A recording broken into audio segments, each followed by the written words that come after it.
you're here to tell us about Paths for Families. You're the CEO, and welcome to Let's Talk. Thank you so much for having me, Denise. It's a pleasure to be here.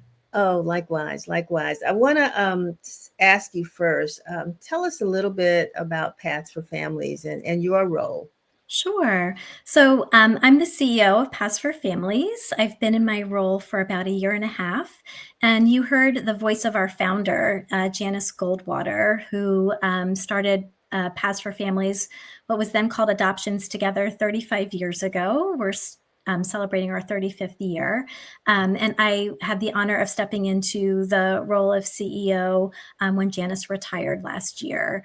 But my career has been as a social worker and as a therapist, exclusively in kind of the foster care and adoption space for about 15 years of my 30 plus year career, and feel so fortunate to really continue to build on Janice's legacy.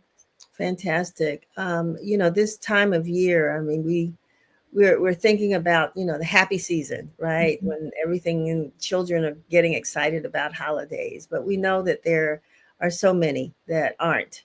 And so, what inspired you to become a part of Paths for Families and why the program was even launched? Sure.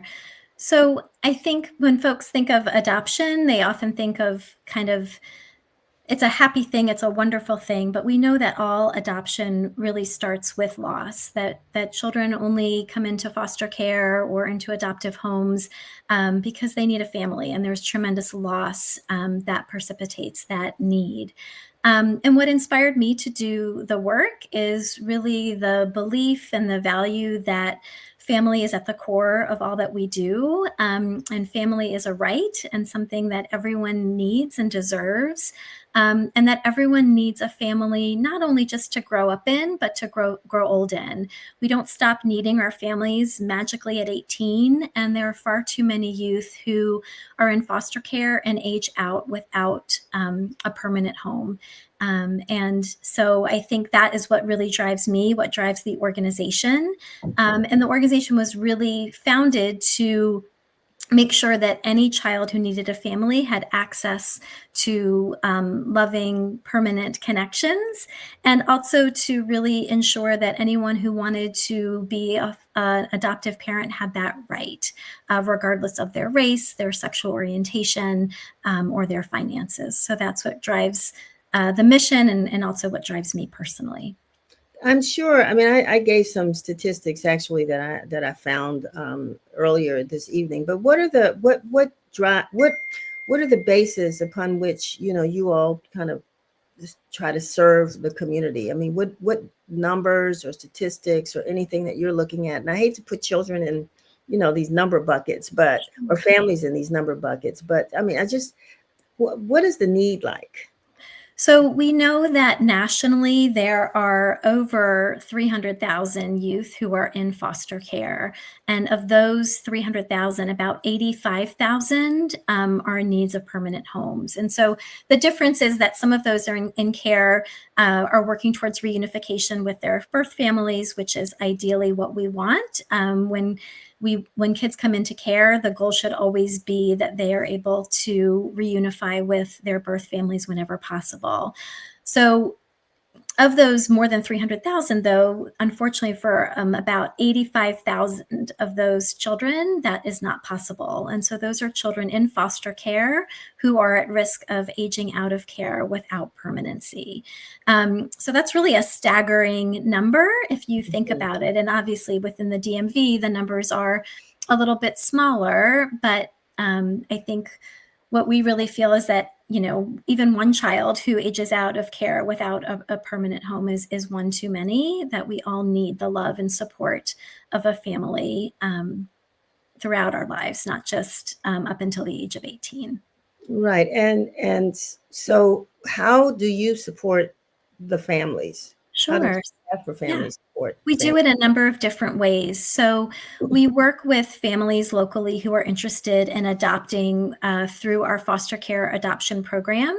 And so for families who are interested in adopting an older child or sometimes a sibling group, a child with special needs. And so we do their home studies process, we do their training, provide counseling and support to make sure that the families have the resources they need to really parent children who've experienced trauma and to support those families kind of moving forward.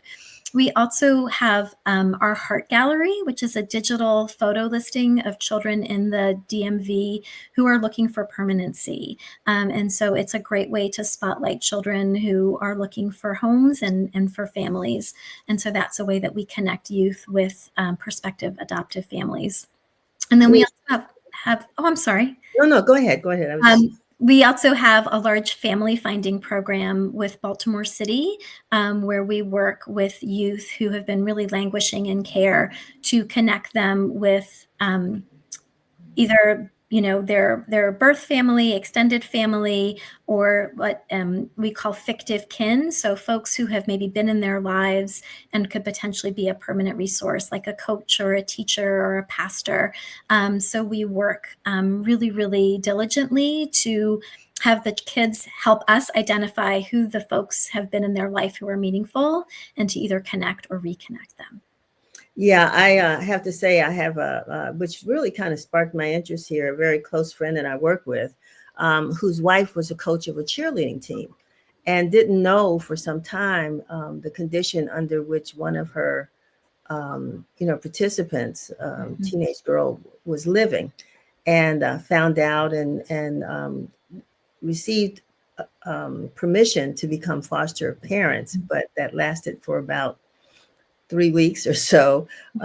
And so now they're trying to figure out, because I think the judge made a decision or something and decided to send her back, which was not really the best thing for her. But what does it take, literally for a person, a coach, a friend, as you were talking about, or anyone to become a foster parent or adoptive parent? Are the requirements, have they changed, over the years? And what does that look like? Well, the process really looks different depending on whether you are wanting to serve solely as a foster parent, if you're interested in adopting, and it really depends on where you live and the jurisdiction where the child that you want to be a resource for lives as well. So for adoptive parents, there's a home study process that we can help facilitate. That is a number of interviews, and you need to have your home certified, and there are a number of steps that you go through with a licensed social worker to become home studied, and that's really the first step for adoptive parents. For folks who are interested in fostering, usually the best way to start that process is to connect with your local Department of Social Services, and they do the licensing and training for folks who are interested in becoming foster parents. Wow.